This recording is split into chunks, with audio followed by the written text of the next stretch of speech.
Of Christmases Long, Long Ago is my new book arriving for the 2025 Christmas season. Find out what Christmas was like centuries ago. Sneak preview, it was weird and spooky and rowdy, kind of gross sometimes.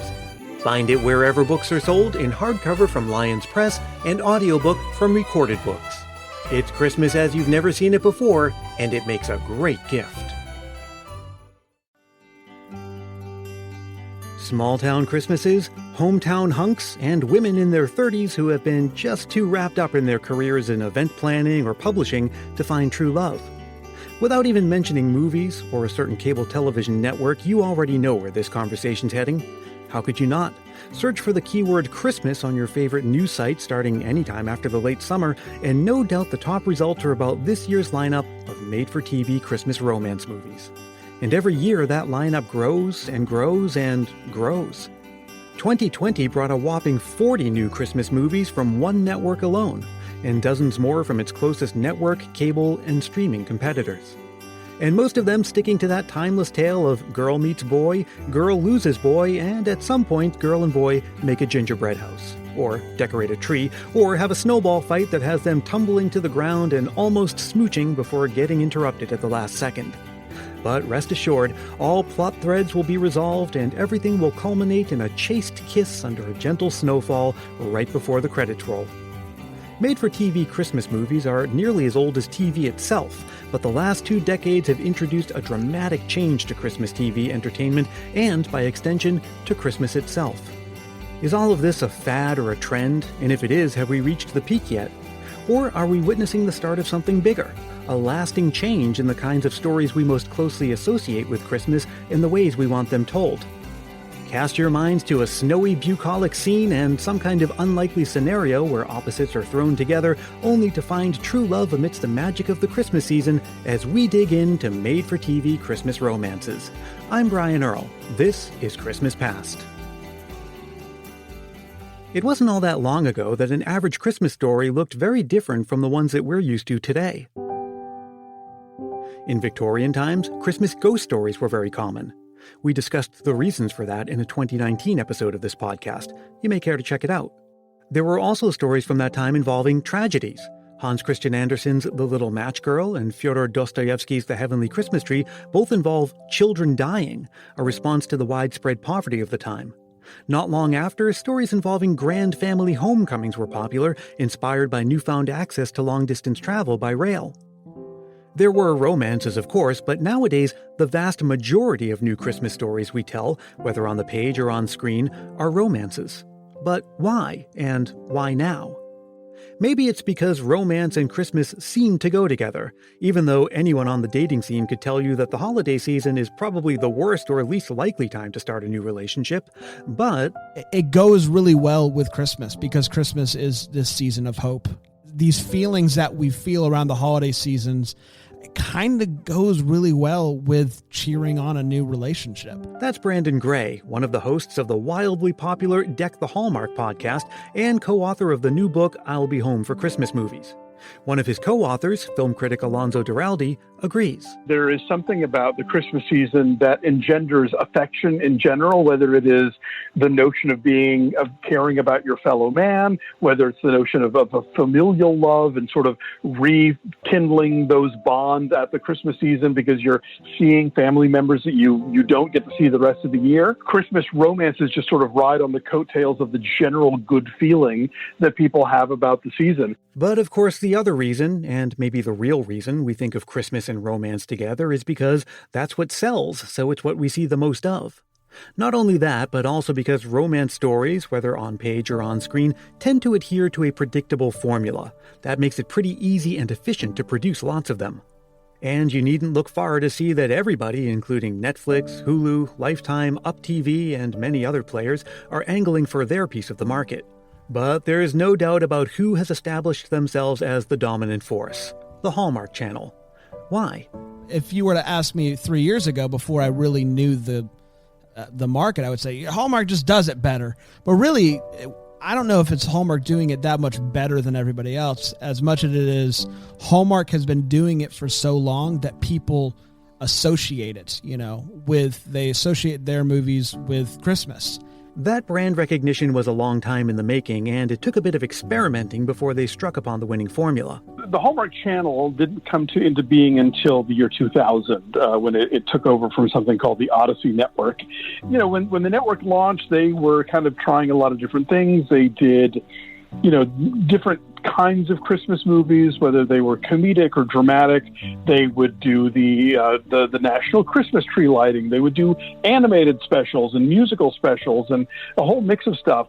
I think what many people consider a turning point for them is a 2006 film called The Christmas Card. The Christmas Card is the story of a sergeant who goes to visit the widow of one of his soldiers who died in battle. On that trip, he meets and falls in love with a friend of the soldier who had sent him a Christmas card, which he received while on deployment. And then a few years after that, in 2014, there was a film called Christmas Under Wraps, starring Candace Cameron Bure. And at the time, that film broke ratings records for Hallmark Channel. So if you want to sort of track down where they really kind of entered that mold of big city, hardworking woman moves to small town, learns to love Christmas, falls in love with a flannel shirt wearing hunk, this is really the movie where that all begins. By 2010, Hallmark was putting out about a dozen new Christmas movies a year, and then it was 15, and then 20. Fast forward to the year 2020 when the network released a record 40 new movies, and the demand is there. They basically become one of the top cable channels for the entire year based almost entirely on the numbers that they do during the fourth quarter, which is why they start their 24/7 Christmas programming before Halloween. So despite all the competition, it's not just the Christmas romance, but the Hallmark style of Christmas romance that reigns supreme. And this is something that baffles many critics and casual observers alike. They unfold like episodes of Law and Order, predictably and formulaically. You could fall asleep in the middle of one and wake up in the middle of another, no worse for wear. They're filled with ham-handed plot twists, tropes like hometown hunks, and leading characters who've lost at least one parent. Throw in some, let's say, less than Emmy-worthy acting and production quality, and a level of bland wholesomeness that's nearly as conspicuous as their lack of diversity, and yet, people of all ages and walks of life keep coming back for more. They provide a great deal of comfort, and part of the thing about them being predictable, them being, you know exactly what's going to happen and all that stuff, that's part of the coziness of it all. They have been a little slow on diversity, although I think are making some strides in that direction now. But part of what makes these movies such comfort food for a broad audience is that, on the one hand, yes, they're very white. They're very heteronormative. There's a lot of flag waving, when it's a movie about the troops. But at the same time, they really walk a fine line in terms of almost never talking about religion, never talking about politics, never excluding anybody. It is a movie of people being nice to each other and taking care of each other and celebrating together. And maybe another reason people keep tuning in is that they're not exactly tuning in, at least not all the time. I can be walking around the house, folding clothes 1 minute, doing the dishes, have the movie on in the background, and not really be paying attention. And so to be able to have these movies on that you don't really have to follow along with if you've seen enough of them to kind of know what's going on, you know the beats, you know what's going to happen, and you're going to feel good. It's this really interesting thing that they've created. In recent years, Hallmark has ventured outside its familiar fare. There's been a movie centered around a same-sex couple, and some with heavier subject matter. And while that trend will likely continue and bring in new audience members, Hallmark knows its brand and who it's mostly catering to. You don't want to rock the boat. Like middle America, this is our crew. This is who we are making these movies for, and if other people watch it, that's great. There's definitely been a lot of pushback as Hallmark has tried to evolve and to move away from certain storylines towards some different storylines. But honestly, ratings have been good. With the trajectory for Hallmark and others continuing upward, you have to wonder, will we look back in a few decades and see TV Christmas romances the same way that we now look at aluminum Christmas trees? A trend that came and went and will be forever associated with its time? Or will they endure? Are they the television equivalent of the explosion of popular Christmas music from the 1940s and 50s? I don't know if there's a saturation point, but we certainly haven't hit it yet. My gut tells me that they're here to stay. And if they're right, we may be witnessing the birth of something like a modern tradition. Of course, this is the nature of Christmas, a celebration rooted in traditions of the past but constantly reinventing itself with each passing generation. This is something that Andy in London has been thinking about recently as she shares in this Christmas memory. So I'm originally from Lithuania, which is a small country in northeastern Europe, where Christmas Eve is really the main event. The Christmas Eve dinner table must have at least 12 dishes on it to represent the 12 months of the year, or the 12 apostles, depending on your interpretation. No meat or dairy products are allowed at Christmas Eve dinner, and not only that, you also have to fast all day in anticipation of the big feast. So every Christmas Eve morning, my whole family huddle together in the kitchen and start preparing the 12 dishes.